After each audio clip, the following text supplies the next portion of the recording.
watching TBPN! Sam Altman and Matthew McConaughey defined the weekend in my world on my timeline. Two former Joe Rogan guests. Interestingly, only Sam Altman has done Theo Von, and only Sam Altman has done Tucker Carlson. Matthew McConaughey has gotten snubbed by those two.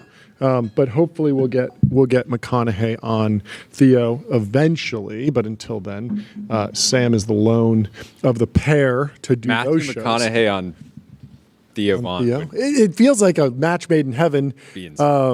Sam obviously did well on the show, and but they both were talking about AI and caused a stir, predictions, debate, and I thought it'd be interesting to weave through it. So Sam Altman kicked off with a post here. He says, "Time is money. Save both. Easy to use corporate cards, bill payment, accounting, and a whole lot more all in one place." He said, "Go to ramp.com." Now he didn't. That's fake news. But we love ramp.com, and so head over to ramp.com.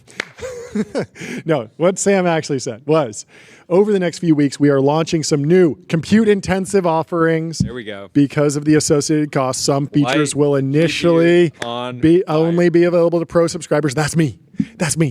And some new products will have additional fees. Ooh, interesting. Extra monetization. Our intention remains to drive the cost of intelligence down as aggressively as we can and make our services widely available. And we are confident we will get there over time. But we also want to learn what's possible when we throw a lot of compute at today's model costs at interesting new ideas.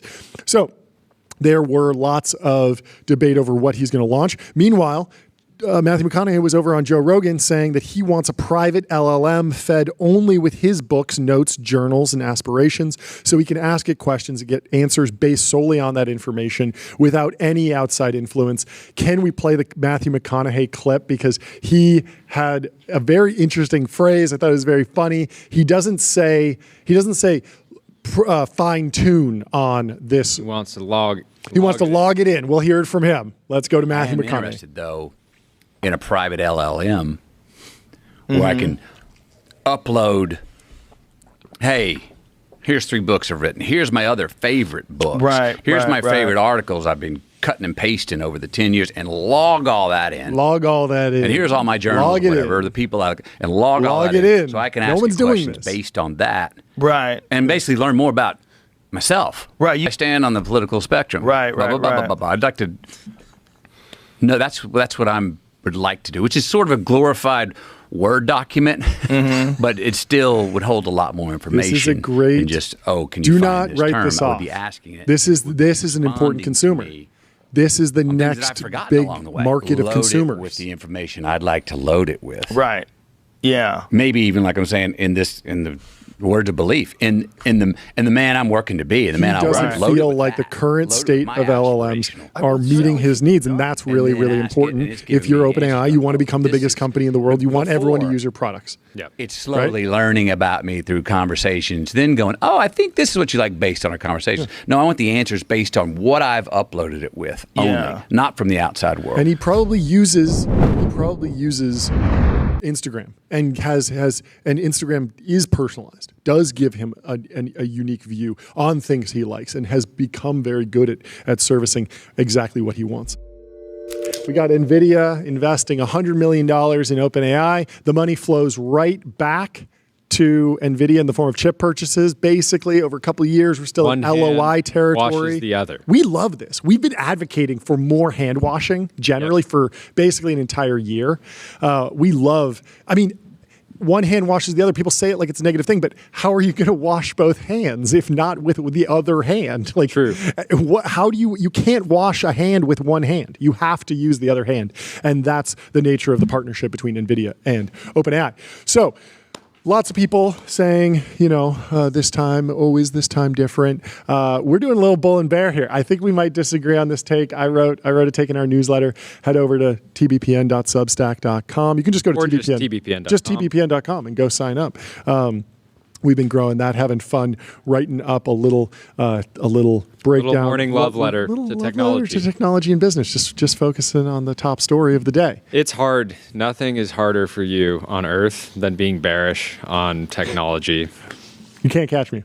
I will never be bearish. Never. I will always be bullish. No, obviously there are risks to this. It is a little bit of an Ouroboros. It is a one-hand There's washing not that many other. places you can get 100 billion from if you need 100 billion. That was exactly how I kicked off my intro, was someone was going to pay for it. We've been seeing news. The one thing that all the AI labs agree on is that scale is all you need. Scaling laws will hold. Maybe not bitter all, lesson. but a lot. Pretty much all the foundation labs are like, let's do bigger training runs. Let's do bigger reinforcement learning runs. Why Elon's let's focusing spend on Elon, gigawatt data center. Colossus 2, and massive gigawatt. data center.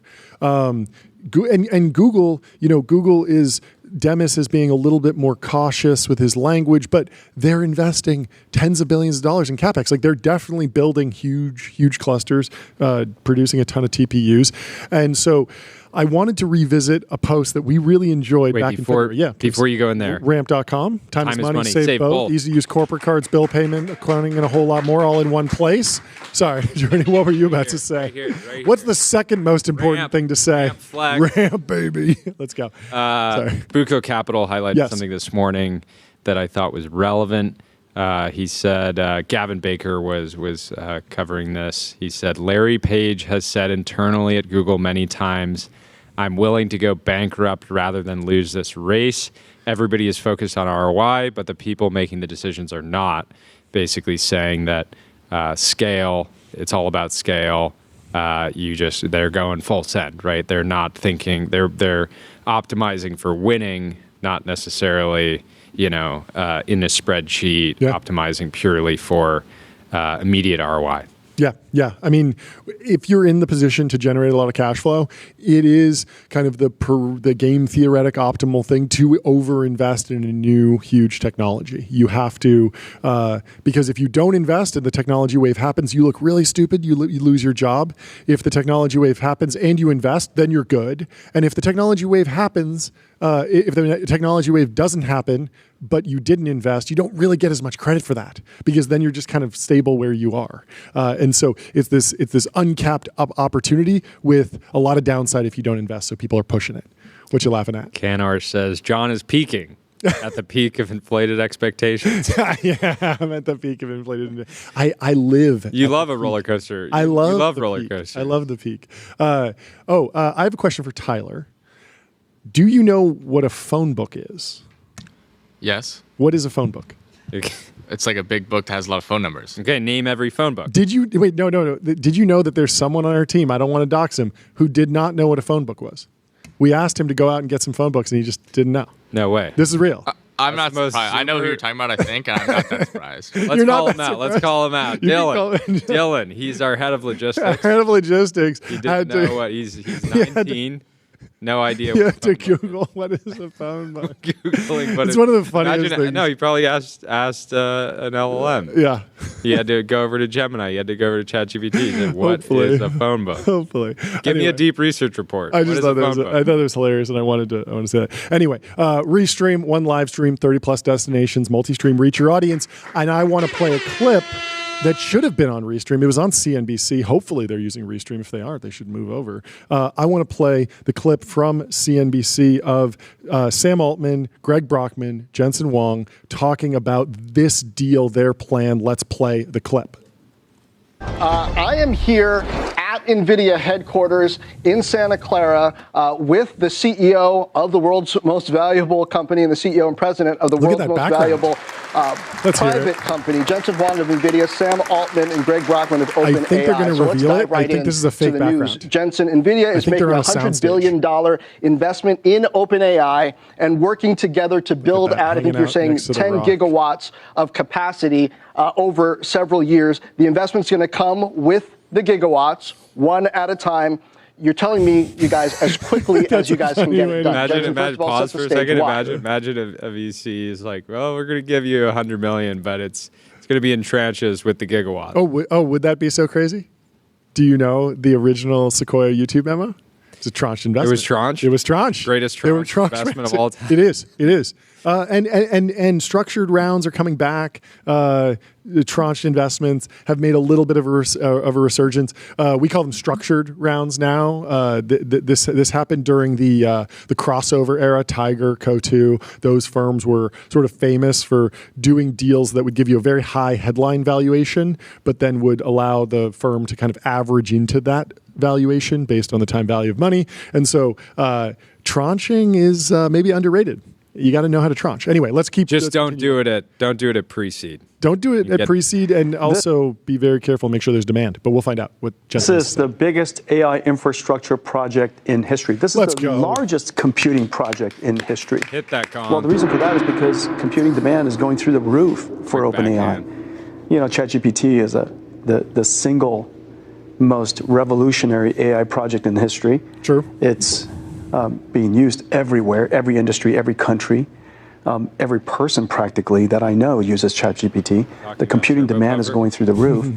And so this partnership is about building an AI infrastructure that enables AI to go from the labs into the world. This is about the AI industrial revolution arriving. Yeah. It's a very big deal. $100 billion, a lot of money.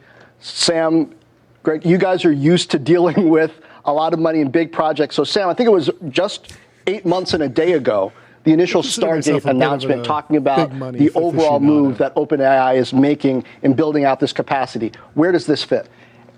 So as Jensen said, building this infrastructure is critical to everything we want to do.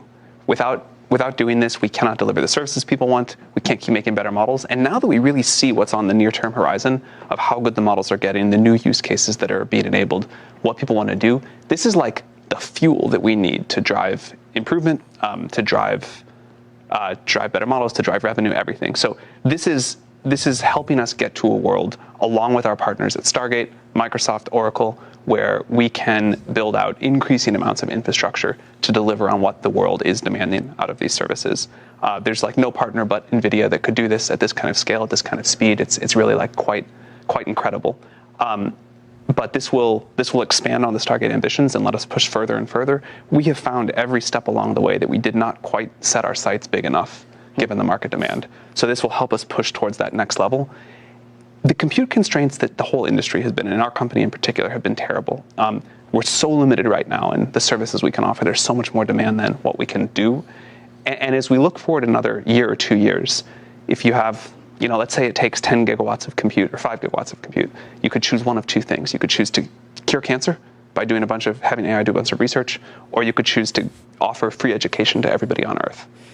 No one wants to make that choice. Sam is saying, and so increasingly, don't make me choose between curing cancer and free education for the world. You don't want to make me choose between those two things. We want both of them. Don't make me choose. Don't make me. Yeah, it would be tough to get in a position. It's a simplification, but I think that it's reasonably justified. I don't know. It's good. It's definitely good framing. Yeah, I mean, it puts it in very concrete terms as opposed to just being like, look, like the value of ChatGPT, we can just pause the video. The value of ChatGPT will be a lot of people, searching for things, getting like 1% little gains all over the place, and that will add up to growth overall. That's a lot more amorphous than something as concrete as like they will cure cancer and educate people. It's like so much more tractable, and you have to put it in that in those terms if you're going to be. Mr. Morale in the chat says, "Let's give it up for a lot of money." Let's give it up for a lot of money. You love to see it. Anyway, I was reminded about that famous image we pulled up of Masayoshi Son back in February, was meeting with Sam Altman in Japan, and he had a crystal ball. He dropped the crystal ball. But he picked it back up. It didn't break. He had a crystal ball. Still got it. And he was using the crystal ball as a metaphor for his ability to see the future, see that AI is coming, AGI is coming, and that it was worth investing very aggressively. And at the time, it was met with the idea of like, OpenAI has to tap Masa and SoftBank, like maybe that's top signal, because WeWork was so fresh in everyone's mind. Everyone was thinking about, the last time Masa came out and was doing a big tour in Silicon Valley with there's a whole generation of people that just know him for that investment. Exactly. And they don't know him for Yahoo, Alibaba, and then also ARM. And so he's actually made $100 billion twice. They didn't know him investing in Nvidia early and selling out of the entire position. That was rough. I mean, that's the nature of Masa. He takes huge swings. Sometimes it pays off. Sometimes it doesn't. But overall, he's been able to stay in the game and continues to write really big checks. And so I think this time is different. I do think AI is a different story than WeWork. I think OpenAI is way different than WeWork. WeWork was a financial innovation on top of a technology, housing or office space or building that's literally thousands of years old. It was a reconfiguration of the asset we went from, you build the office with sticks and you build the building with sticks and stones to, you build it and then someone owns it and you mortgage it and then there's financialization there to you rent it on a monthly basis or an annual basis to you rent it on an hourly basis. So that type of financial innovation can provide some value. Regus is a good business. I think it's still around. For the basics, but it was rough. Basics of this deal are for every $35 billion of GPUs that OpenAI buys, Nvidia will invest $10 billion. So they're effectively just like paying for GPUs with like 30%-ish equity. It's like higher than their margin. Yeah. Yeah. Their margin is like 50, 60%. Yeah. And from Nvidia's point of view, I think that, it makes sense for both parties, right? OpenAI is also going to be able to basically take those investments at presumably higher and higher valuations if they can continue to grow. So this is not just like a 100 on $500 billion. This is not like a traditional financing by any means. So the question that I think people are, throwing up the red flag because of the circularity of the deal. You can start waving that red flag around if you want. Because more commonly, what you would see is a company like Nvidia that's throwing off a ton of cash would send the money to the investors in the form of a dividend. And so the money would flow from Nvidia to their biggest shareholders. Vanguard owns 9% of Nvidia. BlackRock owns 6% of Nvidia. Fidelity owns 4% of Nvidia. State Street owns 4%. And so the money could flow from Nvidia. Nvidia has like $60 billion in cash. And the money could flow from them to their investors. And then their investors could choose to invest in OpenAI, give them the cash, and then OpenAI can buy Nvidia GPUs. But they're doing it more directly. And so people are more worried because it calls back the stories of the dot-com boom. Everyone in the dot-com boom, if they dig into it, they usually point to the Lucent Windstar deal. This ended in Windstar's bankruptcy. Lucent extended $2 billion in vendor financing to Windstar to build Tyler, do you know what a bankruptcy is? Not many of these have happened in the world of tech in the last few years. You were around for SVB. Yeah. I remember that. Yeah. Okay, that's good. Okay, the new generation's all right. But so Windstar was saying, we're going to build out a wireless network. Lucent said, hey, we have a bunch of technology that will allow you to do that. You have to buy stuff from us. You'll build the network. You'll do it on our hardware. And we will extend $2 billion in vendor financing. We'll give you $2 billion. You buy our stuff, right? And it didn't work. This was announced in October of 1998, and Lucent Windstar went bankrupt, and Lucent had to pay a $244 million fine for the dot-com mess that ensued. But that's not the only time this sort of circular deal has happened, and it hasn't always ended in tears. So there's a different example from 2012. When ASML, which makes the lithography machines that go sit at TSMC and actually make the chips that NVIDIA designs, ASML, the Dutch company, they did what's called a customer co-investment program, where Intel, TSMC, and Samsung pitched in $6.8 billion across R&D funding and equity purchases in the company in order to help ASML. This was 2012. 2012. You don't remember ASML going bankrupt soon after because they didn't. They're still dominant. They've done very well. And so what happened was that the Intel, TSMC, and Samsung said, hey, ASML, we want to do the next version of lithography. We want to make more advanced chips. What will that take? Well, we have to build two new technologies that are going to be extremely expensive. One is called extreme ultraviolet lithography, EUV. This is what has wound up driving the current generation of semiconductors. It's an incredibly complex machine that has a mirror that's ultra flat and all these crazy lenses. And if a single dust particle gets in there, it destroys everything. Like, it is the most advanced, most precise machine that humans have ever created. And it was an immense amount of work, and it required a lot of money. And then they also wanted to scale up to, I think, a 450 millimeter wafer that they would etch all the chips out. Then you cut the chips out, and then you get everything. So they wanted.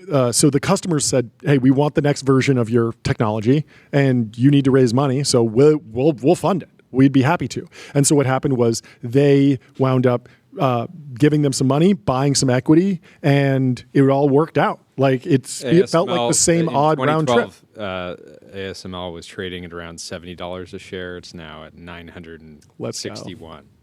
Let's go. Hopefully they held. Yeah.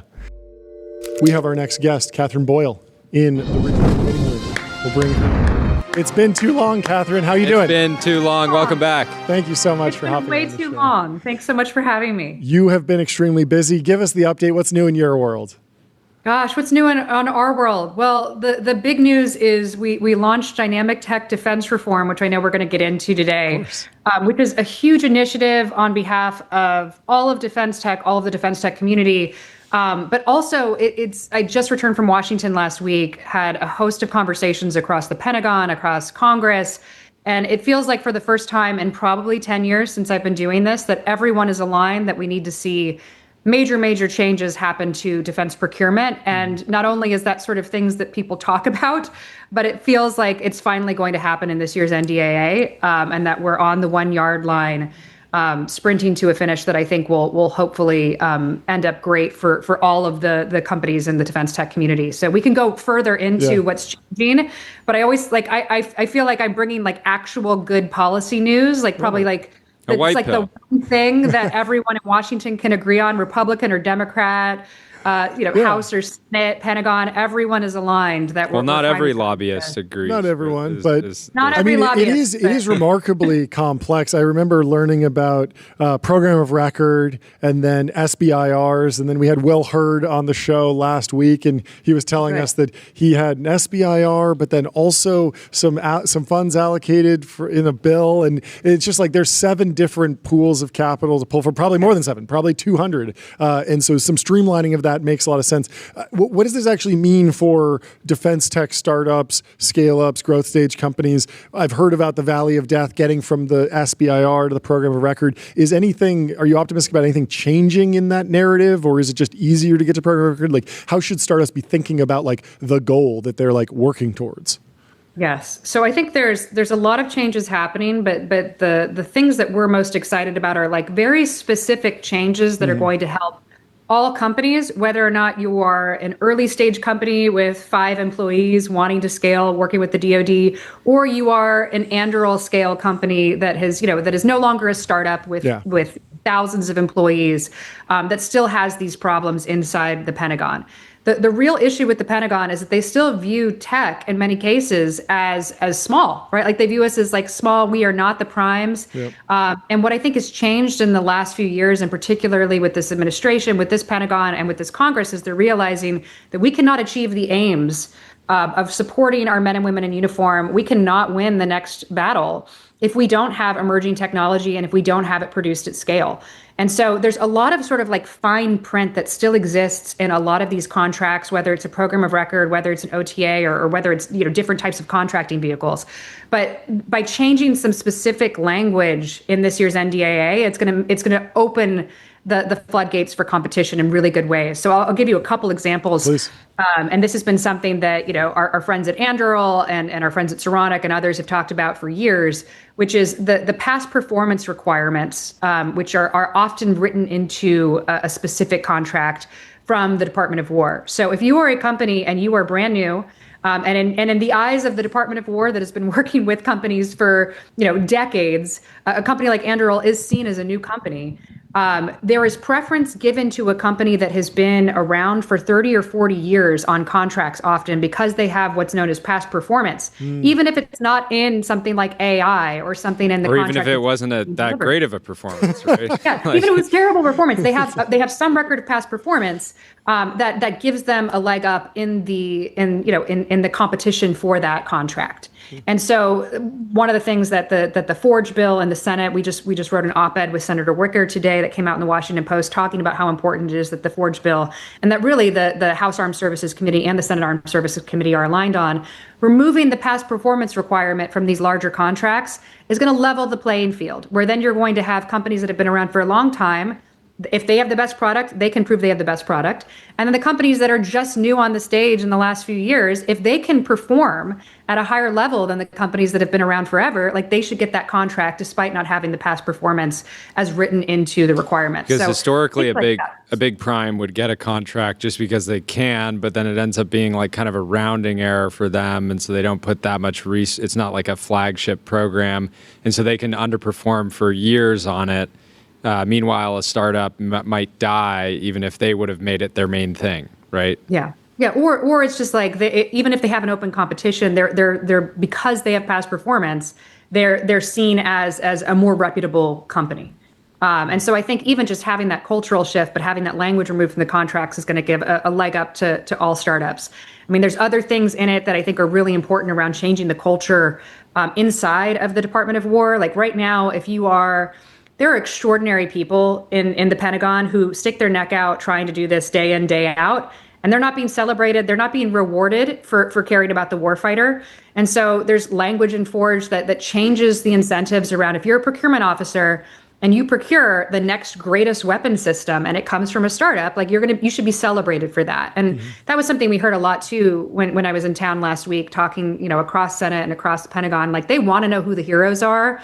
And so like we're going to start being really loud about who these heroes are inside the Pentagon that have been, changing the culture, that have really been pushing things to get it to where it is today, where startups can work with the Pentagon in a much easier fashion than they could even 5 years ago. Do you have any thoughts on there's this book by Dan Wang, Breakneck, all about how America has the lawyerly society and we have maybe too many lawyers working in government. There's been obviously a push at DOGE to bring in more computer scientists. We talked to Will Hurd. He's also a computer scientist by training. Has there been any shift in D.C. that you've noticed where, at a certain point, it's going to hurt startup recruiting, but maybe it's good for the country? But I'm interested to hear your opinion on where things are going or where things should be going around bringing engineers into the government. Yes. Yeah. Well, just to go back to Dan's book, like there's a part of the book that I don't agree with everything that he's stating when it comes to U.S. versus China. But I think the thing that is 100% in agreement that the Pentagon also agrees on is that production is a real problem in the U.S. and we really have to rebuild our manufacturing. Yeah. Not only manufacturing across different industries, but specifically focused on the defense industrial base. And so, a lot of our investments are what I call production investments. They are things that they're investing in companies that are going to be producing things at scale. And for a very long time, Silicon Valley didn't touch that category of investment. And so I think the Department of War understands that. They understand that we're on the back foot when it comes to things like shipbuilding, when it comes to things of really producing en masse. So I think to that point, it is sort of a crisis moment where we really do need to be beefing up our reindustrialization and really thinking about how to produce more. In terms of bringing engineers into the government, we have to make that easier. It is something that I think I always say like the DOGE legacy is much longer and I think misunderstood in terms of what that team did, because I think that team really opened up the eyes of a lot of different departments who now are doging themselves, as they say. Definitely in the Pentagon that's happening, but it's across a wide array of government realizing that we need to bring in people who actually understand engineering and who are actually talented. And I think there's a lot of good people in this administration who are thinking through how do we normalize someone who is, early in career coming in for a couple years and kind of getting over that hump of them, knowing that they can go back to industry after they've done their tour of duty. We just had Scott Cooper, who's now the director of OPM on the A16Z pod. He had been, the managing partner of A16Z for 16 years, and he's now leading.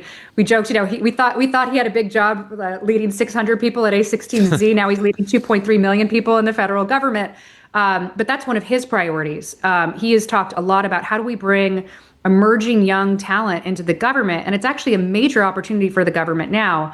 Because if you're looking at employment trends, and if you're looking at sort of where are people having a hard time finding a job right now, college graduates with no experience are experiencing higher unemployment than in recent years. Yeah, even CS grads, right? Yeah, which is crazy. Yes. We never thought that would be the case 5 years ago. Yeah, it was like the guaranteed job. Guaranteed job, but it is a huge opportunity for the government, because when you look at sort of the demographics of government, it is very top heavy. It is very 55 and older heavy in terms of the people who are working in the government, and young people don't consider that an option. So I think there's a huge opportunity for the U.S. government to go after those young people and say, hey, you have an opportunity here. And it's not a forever career. Like we want to change the tenure terms around, if you go into government, you're in government forever.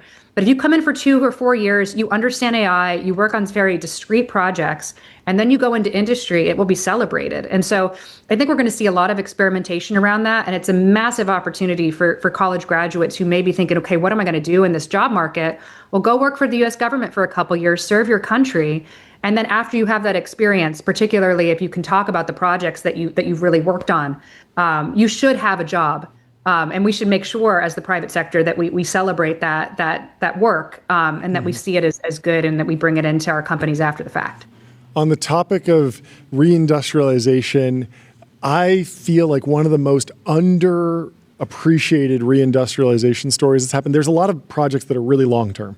Hadrian's doing fantastically. It's a big, tough nut to crack. But we've seen with the neo clouds, with CoreWeave and Together and Nebius and Crusoe, like there are American companies building massive multi-billion-dollar projects, and they've kind of gotten lost in like, oh, they're an AI company. But I feel like there's something there about, wait, we're actually building something, and what Elon's doing with Colossus too. Like, we are building crazy, huge infrastructure when we're excited about it, and the capital markets are, marking it at AI multiples. But is there some sort of narrative reframing, or even just taking the lessons from a CoreWeave or a Crusoe and saying, if Crusoe can build Stargate, or if Elon can build Colossus 2, certainly we can make a massive drone manufacturing facility or a boat manufacturing facility, and just kind of breaking that narrative, and then also just bringing those skill sets back into other pieces of the manufacturing economy.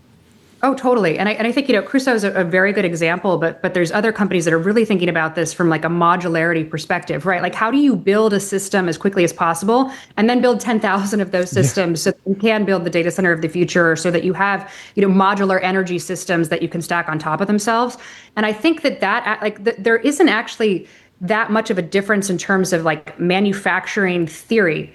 That if you build a modular system and you scale it up, and you have the manufacturing lines that you can produce at scale as quickly as possible, these companies like Crusoe, like Exawatt, these companies that are really focused on the data center, how do we get energy, and how do we do it in a very modular way, as quickly as possible.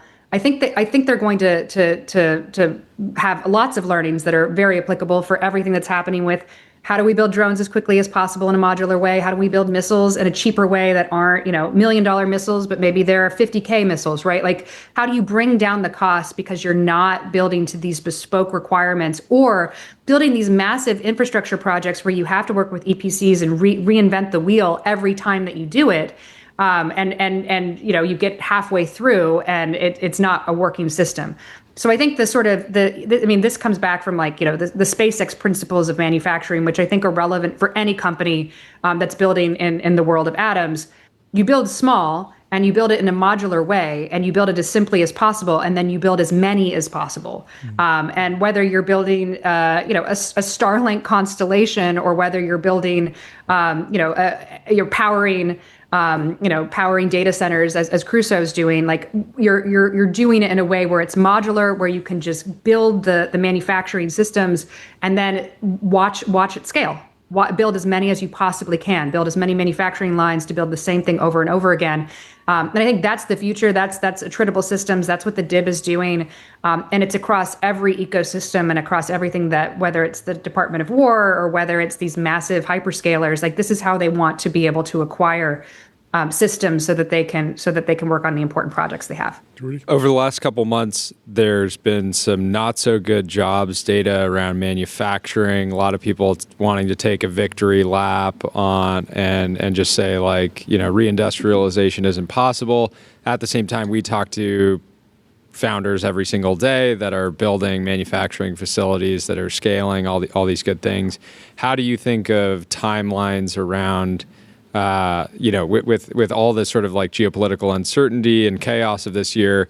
You can see why there would be some contraction around manufacturing, but then there's also bright spots early stage, and you can see how there can be expansion over time as companies like Hadrian really scale up, and you see that across even if a bunch of different even if you're a company that manufactures internationally, freaked out during the tariff war, it's like you're not going to be hiring people to make stuff in America within 6 months. Like it just takes time to actually lease a place and grow. So we could still see that. But I'd love to hear what you have to say. Yeah, no, I mean, I think the changes that are happening in this year's NDAA to open up the production capacity for startups, it's a sea change. Like everything we're seeing, I always say like early stage investors and even late stage investors on the private side, they see where the capital is flowing, and sometimes that data doesn't make it to the numbers until a little bit later, as you're saying, or it doesn't make it to public markets, where public markets are shifting how they're thinking about where they're going to manufacture, over several months or years.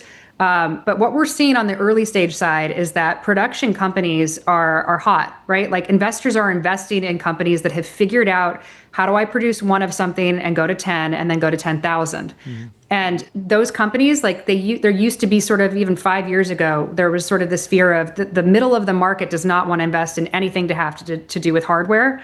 That is not the case anymore. And these companies are moving a lot faster, to use your lingo of the valley of death and what the Pentagon sees. They're moving a lot faster through a production valley where they're able to produce at scale.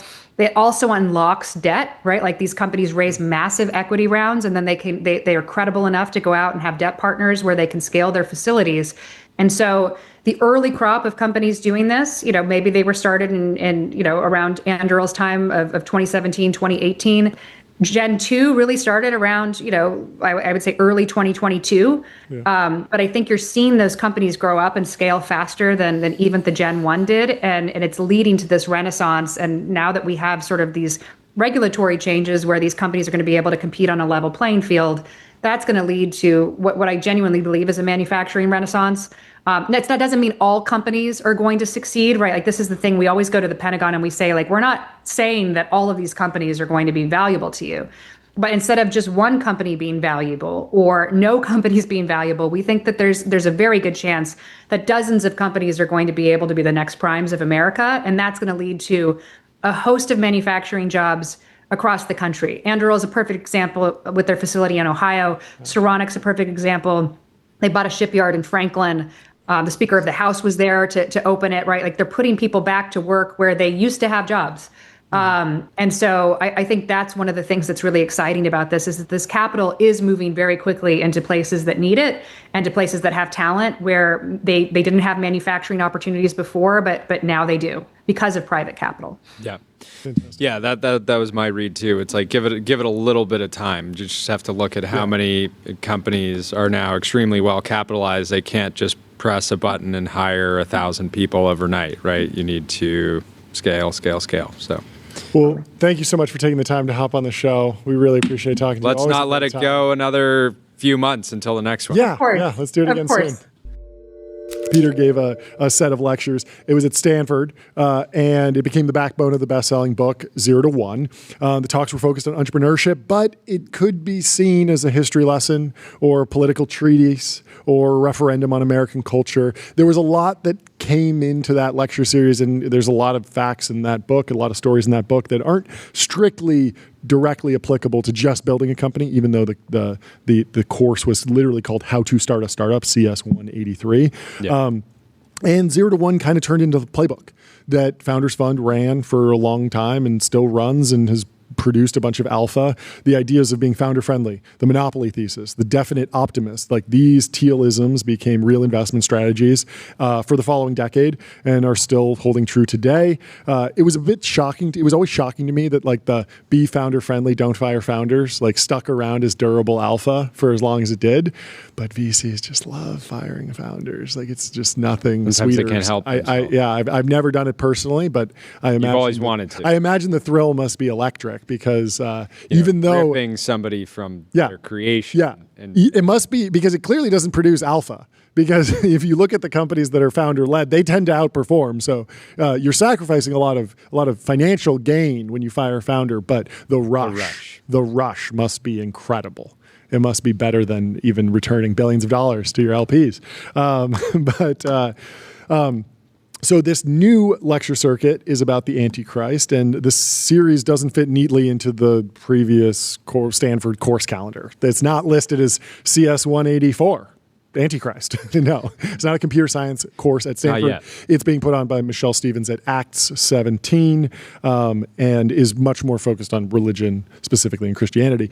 So the Wall Street Journal characterized one of Thiel's core theses this way. Thiel draws on a theory that the Antichrist could be an individual or entity that is incredibly charismatic, but talks repeatedly about the end of the world, thereby convincing society to give it the power it needs to regulate the existential risks from science and technology.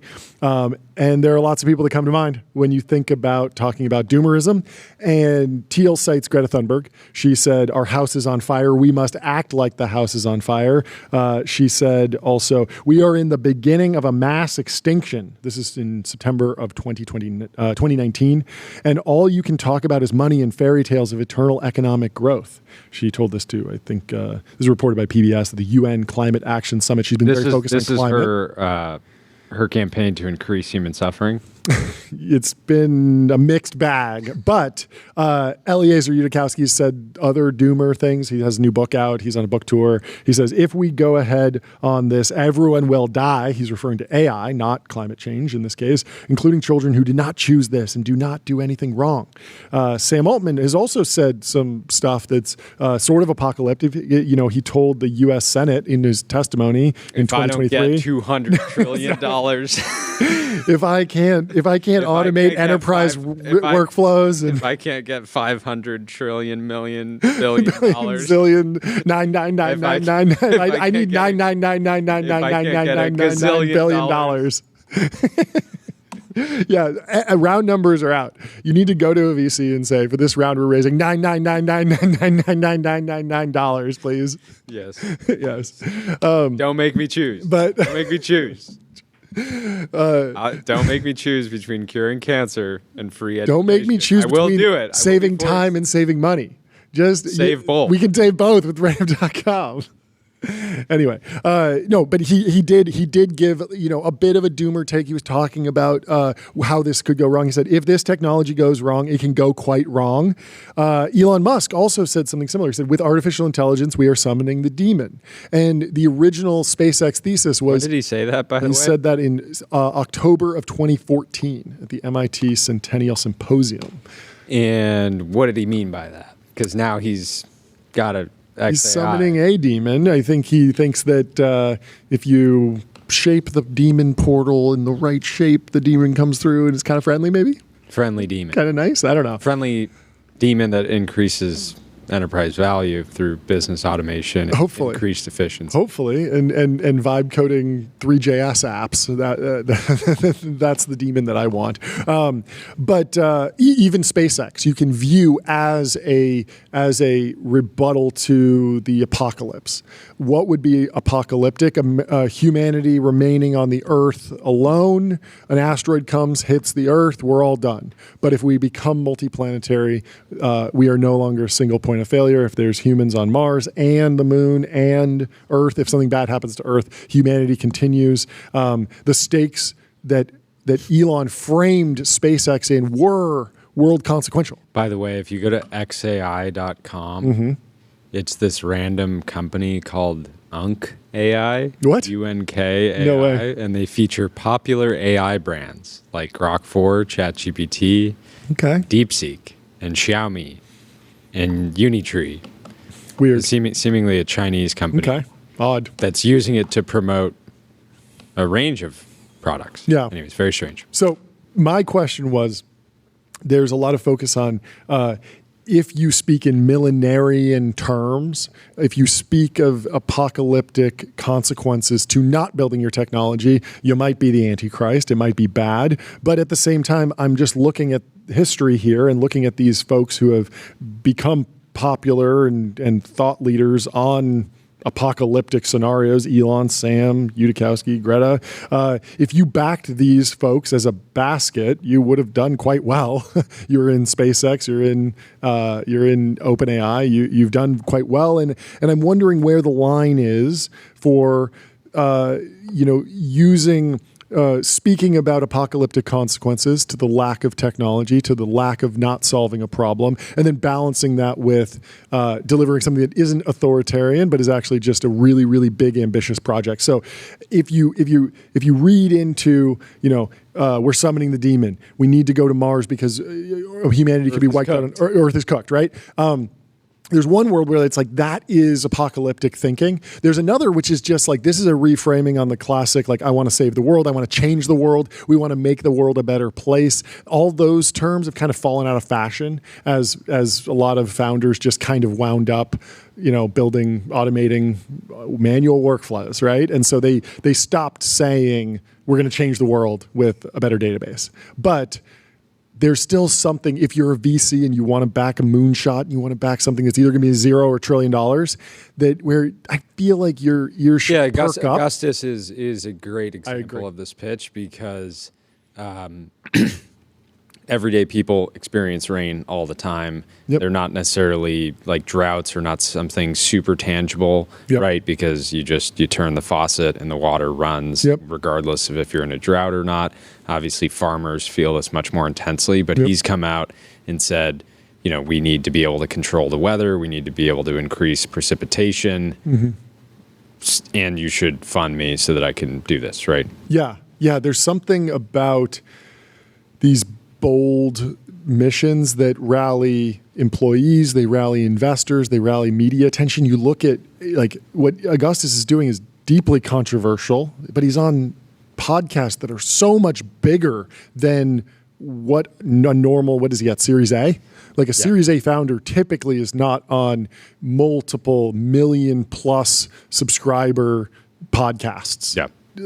Doing a tour. We talk to a lot going and talking to people that are actively disagree with what he's doing. Totally. Yeah, I mean, we talk to founders all day long who come on and, they raised at $1 billion valuation, or they raised $1 billion. We had 5 Series E companies on Tuesday.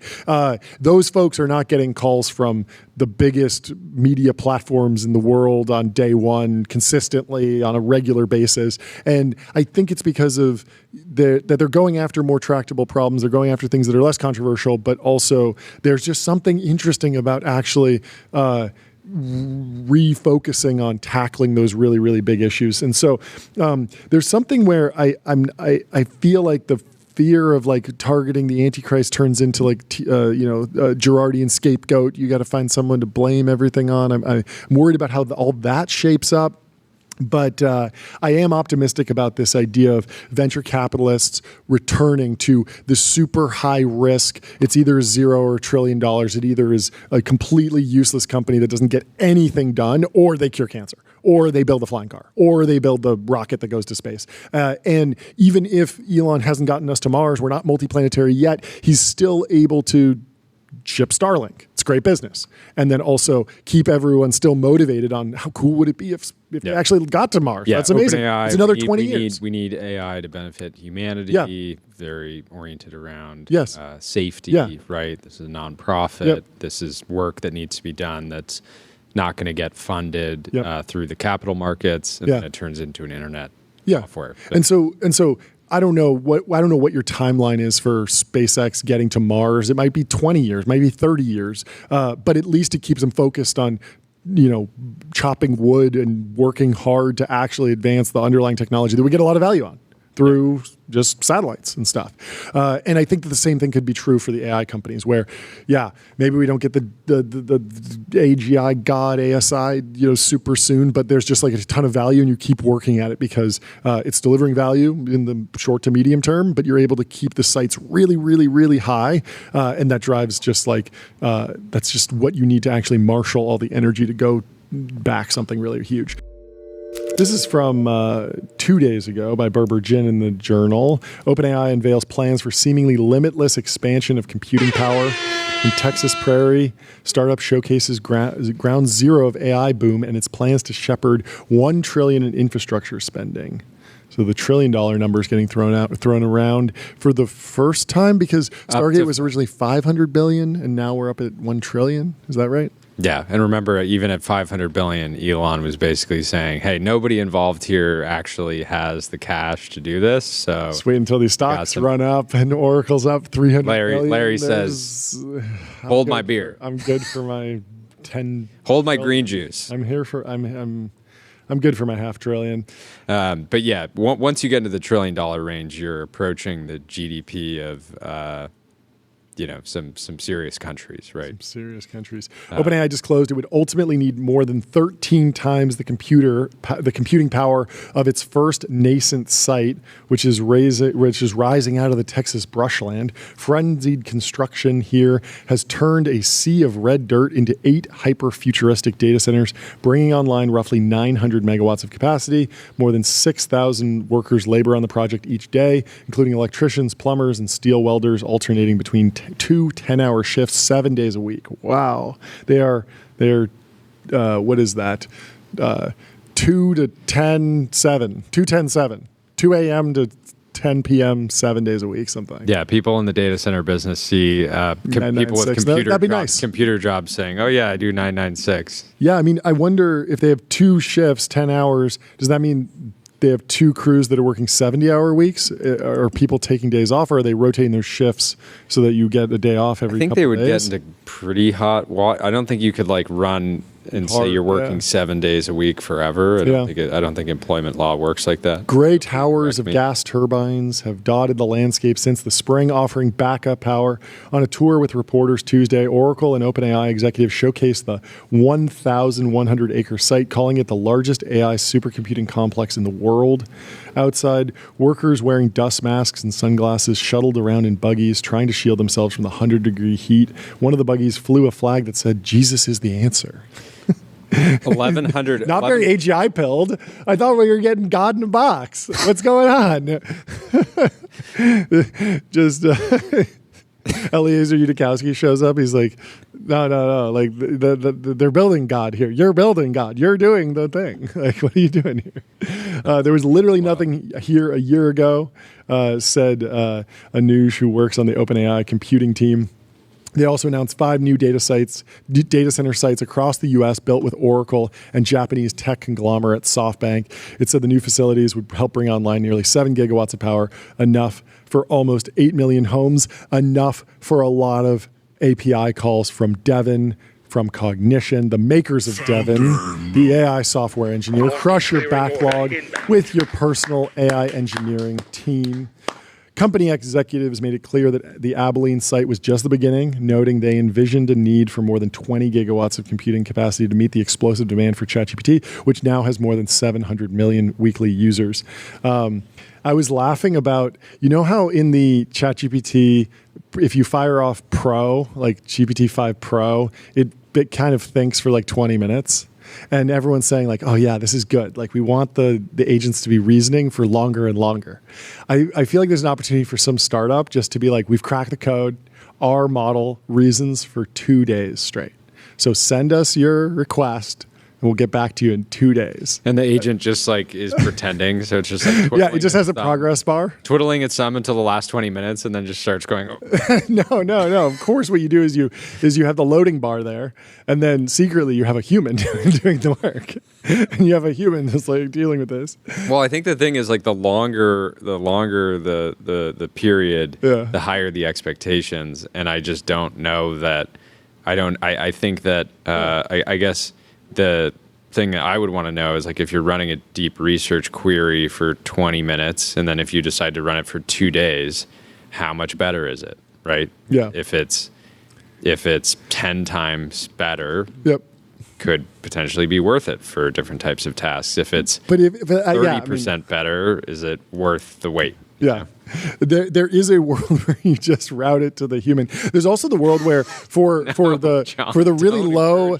Don't encourage this. People have already gotten into trouble. Yeah, they have. The other funny idea is like for a lot of there have to be a certain set of queries that just get asked the same like every single day.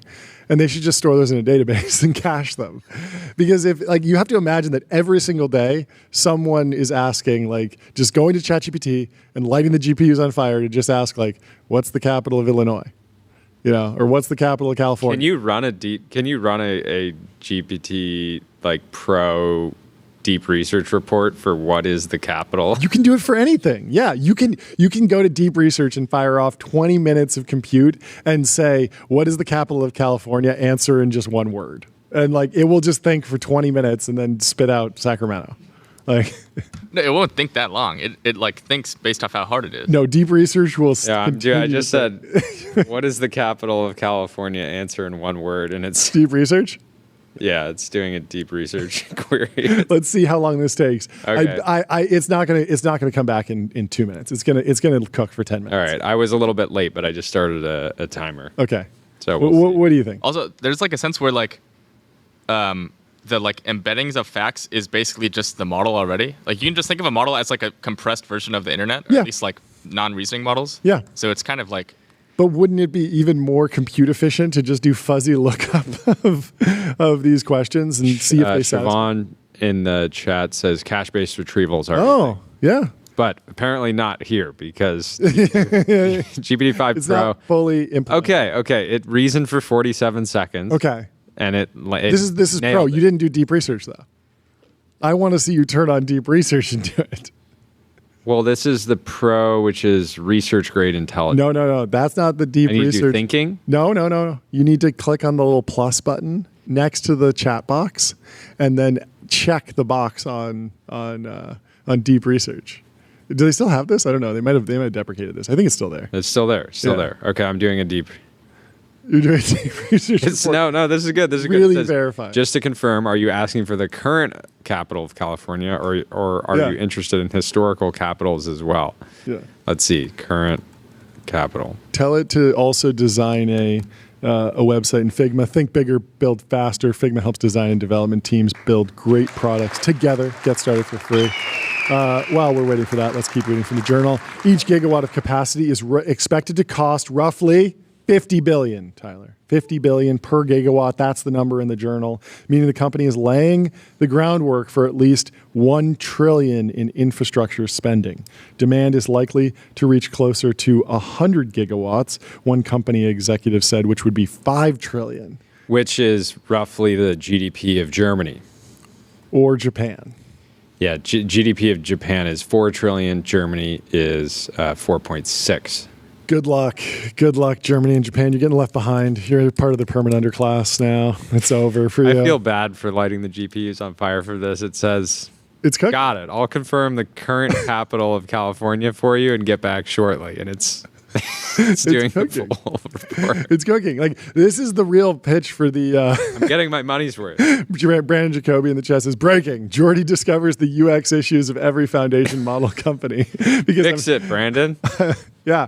Aren't you doing consulting now, Brandon? You got to get in the trenches. Yeah. All these folks. If the labs haven't hit you up yet. If someone who spends 10 hours a day studying this stuff. It's reading Wikipedia. Just like, how many drops of water did this use? How many fish had to like go find some other extinct home? Yeah, it should come back and it's like thought for 15 minutes. Made 2 species extinct. lit 7 gallons of diesel on fire. Okay, it's checking all the sources. It's good. I like a detailed report. I like to know that the AI did its job. Don't just sit there, Clanker, and riff off cache-based retrieval. I want the deep research every single time. Even for one-word fact. I want you to be sure. I don't want any hallucinations. Well, I mean, this is a tough question too. A lot of people that aren't from the West Coast or the United States would say, yeah, what's the capital of California? Yeah, San Francisco. Yeah. I was using this as an example about I remember I must have been like 7 years old asking, like figuring out that Sacramento was the capital of California, and I thought that was the funniest thing ever. Yeah, it is hilarious. All right, I got it. It thought for 101 seconds. That's not that long for deep research. It went for 4 sources. It did 19 searches. So this is why I can't trust. You know, everybody keeps screenshotting these Google Trend reports. Yeah. I'm not sure that Google has figured out how to exclude AI agents because this just did 19 searches for a single fact. Yeah. And so that's if you're looking at the growth of queries on Google, you would think, and if a lot of people are asking this kind of question, every single keyword is going to be spiking. Well, if you want to get your brand mentioned in ChatGPT, you got to go to Profound. That's right. Reach millions of consumers who are using AI to discover new products and brands. And get a demo. I don't think we've figured out the final form of what financing for compute looks like, said Sam Altman. But I assume, like in many other technological revolutions, figuring out the right answer to that will unlock a huge amount of value delivered to society. And delivered to OpenAI shareholders. For sure. Yeah, it is an interesting question because, you know, Dario was talking about how like each training run looks great by itself, but when you put them all in one structure, it looks like you just have this never-ending money pit because you spent $100 million on a training run, you made $1 billion over the next 2 years. You spent $1 billion on a training run, you made $10 billion over the next 2 years. You spend $100 billion on a training run, you make $1 trillion over the next 2 years. And there's a question of, okay, how long until it just completely maxes out? Are there diminishing returns to these things? But even if the trends hold, you still wind up with this like ever-growing money pit that should act as like some sort of slowing down force. I think when you dig into this quote, I don't think we figured out the final form of what financing for compute looks like. The question is like, will this actually be a novel financial instrument or it will be remixing something that Wall Street has used in mortgages? Maybe it's debt. Who knows? GPU-backed securities. The Tuesday announcement made it clear that SoftBank, once seen as a formidable OpenAI funding partner, has scaled back its ambitions in the data center build-out, which the Wall Street Journal reported in July. 3 new sites, one located near Abilene, another north of El Paso in New Mexico, and a yet-to-be-announced Midwest location, combined with an expansion to the Abilene complex, will be capable of delivering 5.5 gigawatts of capacity. Those will be built by Oracle. The other 2 smaller sites, one in Lordstown, Ohio, and the other near Austin, Texas, will be built in partnership with SoftBank and generate 1.5 gigawatts over the next 18 months. The first completed data center, called Building 1, painted a pristine white that contrasts with the reddish dirt surrounding the site, is larger than 2 Walmart supercenters. It doesn't feel that big to me, but certainly huge. Entering, the 1,100. They said 1,100 acres earlier in the article. That's under 2 square miles. It is crazy how compressed this is. Obviously, huge when you're walking around, but you know we're not in.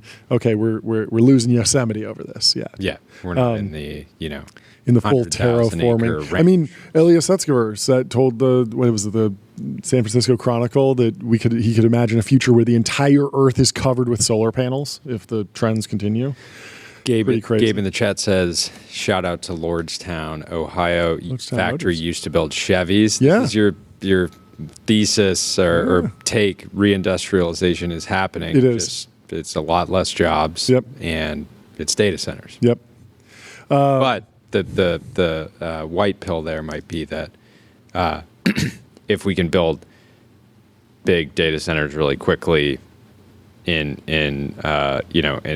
the scale that traditional infrastructure projects would have taken 10 plus years, if we can do that in a few years, it could create a precedent where somebody could decide, you know what, I'm going to build this new rail line in 2 years.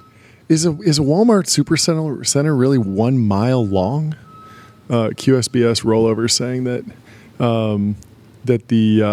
that the building's 2 miles long. I mean, well, no, I was saying the site is 1,100 acres 2 miles. total. Yeah. It's not which is like 1.7. It's huge.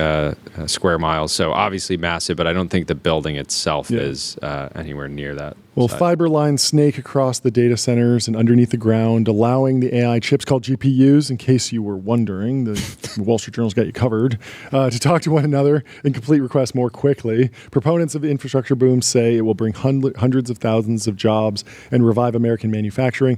In January, OpenAI unveiled a $500 billion data center project, Stargate. We know about this. The reality is more mixed. While data center providers provide plentiful temporary construction jobs, far fewer people are needed once they are built. Abilene Mayor said residents had mixed feelings about the site and its power and water usage, though some of the concerns have been assuaged. An Oracle executive said there will be roughly 1,700 permanent jobs on site once the construction ends. I think the things that ends up being a little bit disappointing is these projects get announced and they're saying we're going to spend $20 billion here, and then we're going to create like 1,000 jobs, or we're going to create 300 jobs, and that is very significant. That will be good for the local economies in these regions, but it's not. Hey, we're replaced. We lost 87,000 manufacturing jobs last month. I think it was. Yeah. We're not really making a dent in that. It takes a lot.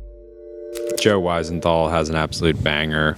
The emergence of quote-unquote slop was foretold as soon as we started consuming content via the feed. I didn't see this. I put this is how I kicked off the newsletter today. Go to tbpn.com, drop your email. It says, why do they call them social media feeds? Are they feeding us slop at a trough or seating us at a Michelin star restaurant? It's both and always has been. You can use social media to follow the most insane craftsmen who spend years researching, writing, producing, and distributing content. Or you can slop it up with some viral videos of scantily clad hot people in street fights, sometimes both in the same video. The distribution between craft and slop has been growing for decades, maybe forever, and is continuing to grow with the development of AI content. And this post got 10,000 likes from 0.005 seconds. Yeah.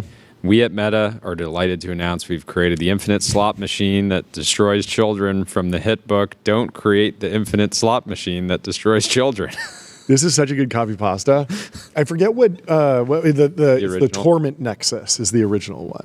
It's like everyone in tech is like, we've created the Torment Nexus from the famous book, Don't Create the Torment Nexus. I just think Torment Nexus is hilarious. We will see if this destroys children. I don't know how much it will destroy children. I don't know how much it'll destroy everyone. There's an interesting dynamic. Most parents are aware of technology and that it needs to be measured and released in If any parents are unaware of technology, we would love to interview you. For sure. But the iPad kids meme is a thing. Are you going to give your kids an iPad anytime soon?